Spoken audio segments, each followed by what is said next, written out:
So, shall we talk about how we bring peace into chiropractic?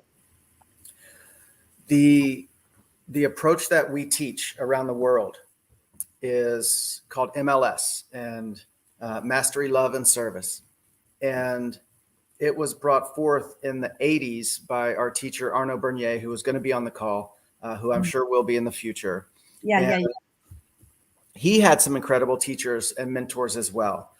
And, when he was in med school and in Paris, and he was he rode motorcycles a lot, kind of in street bike gangs, almost, and they would race. And he had a pretty bad crash. And even though he was in med school, pre-med, he ended up at a chiropractor's office. And that chiropractor, after listening to Arnaud, just leans in and says, there's nothing I can do with what is wrong with you. But what I can do, however, is address what is perfectly right in you. You cannot fight darkness. You can only turn on the light. You cannot fight disease. You can only turn on life. And from there, with that chiropractor, he switched and went to chiropractic school and had some of the most pioneering, brilliant people in chiropractic mentor him. Now he gets out into the field and says, whoa, what is going on out here? This sacred gift of using the neurospinal system as this tree of life, as an interface between this multidimensionality, where we have a premise that says you are a unique and creative expression of intelligent life. And people are out there violating and being, violent with people and not recognizing these sacred layers and, this rack 'em and crack 'em type of thing with no real regard to the sacredness of their soul and spirit. He said, and he mapped out a system to train, essentially to decondition from some of the conventional curriculum that is taught to us. And MLS was born. And one of the main, right? Reprogramming. For sure. And so one of the main premises is how do we allow their body to be at physiological peace and ease? So instead of like cranking the neck over, with something like that, how do we have them in a floated space and with precision, speed, and awareness? And now we can enter the system at any part of the system and affect the global system.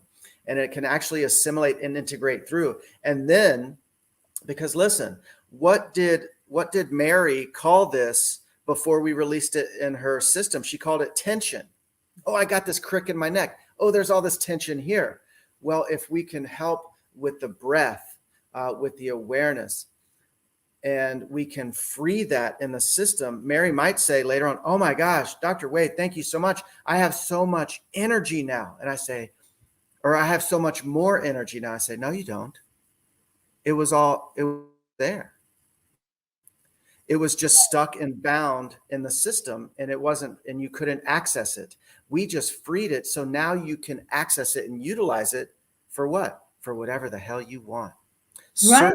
Certainly for cellular and biological healing, certainly for other stuff, but for having a kick-ass life, for doing whatever your passion and soul's purpose wants to cue you to do. So there is a very physical aspect of how do we have their body in a very peaceful way, and that's where we access. Just to clean up a little bit, where he says, we adjust.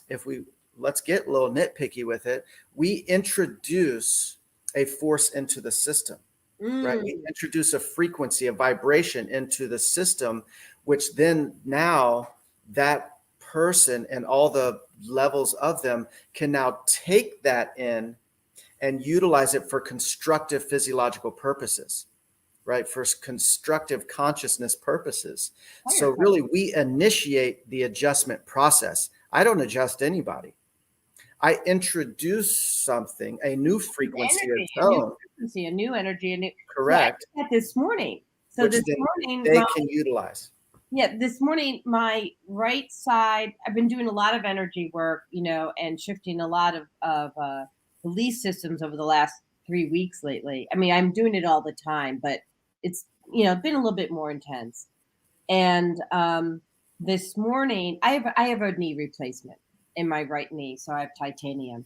And so the from the hip to the knee this morning, which was rare, I woke up and it was numb. So I got out a frequency using my bod, the sound frequency, and I didn't put it on my ears. I actually put it on the thigh at the frequency that was supposed to, and then I used pressure points to release the energy so we could start flowing. And I'm not saying I'm a chiropractor, like by any stretch, right? But what I'm saying is, I aspire to the same principles that we're all energy. There's this book, and I haven't read it yet. I just bought it. I'm excited to read it. You probably Body Electric. Have you ever read it? So go ahead. I mean, it's by Robert Becker, and it's electromagnetism and the foundation of life. And I had read some excerpts from this book, so I had to buy it. What do you know? Because I think this is going to be stellar. Sure. And look, we don't own the principle. And I'll often do that when I'm lecturing to young students or chiropractors. I'd be like, who owns the principle? And they'll be like, chiropractors. I'll be like, no, you don't. When was the principle born? They were like 1895. And I'm like, no, it wasn't. and when was it founded? Well, D.D. Palmer in 1895 at Davenport, Iowa, who channeled the principles, right? Which are ageless, timeless principles. You can go to Egypt and see cave paintings and see people addressing the spine with consciousness and all this stuff. So it's been happening as old as man. But he organized the principles in an applicable way through a science, art, and philosophy that we now call chiropractic. But what you were doing with your gadget and with your mental focus was eliciting the principle, right? So, I don't lay claim. No chiropractor should lay claim to the principle of healing. Are you kidding me? We have, right? It's one destination, many paths. Chiropractic is, as Nathan said, for him and certainly for me, the most powerful, most efficient, most quick way to access this. And here's a cool piece, la la la, with what we were given here, right? And so gadgets are useful. Gadgets are helpful in eliciting the magic and the power within. But that's all it's doing. That little gadget, if it didn't have its battery, well, oops,